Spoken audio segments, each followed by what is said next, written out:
సిద్ధి వినాయక ఆలయంలో ఘనంగా పంచామృత అభిషేకాలు, పోటెత్తిన భక్తులు.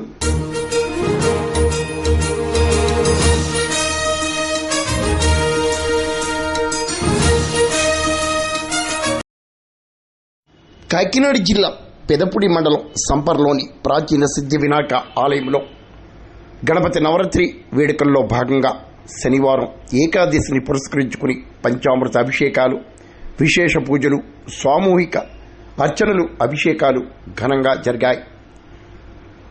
ప్రాచీన గణపతి ఆలయంలో సిద్ధి వినాయకుణ్ణి ఒక్కసారి దర్శిస్తే చాలు అన్ని శుభాలే చేకూరుతాయని వేద పండితులు కండవల్లి హనుమంతాచార్యులు వివరించారు.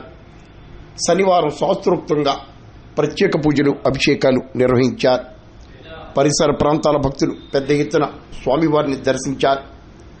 సిద్ధి వినాయక స్వామిని దర్శిస్తే విఘ్నాలు తొలగి అన్ని శుభాలే చేకూరుతాయని హనుమంతాచార్యులు తెలిపారు.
Yeah.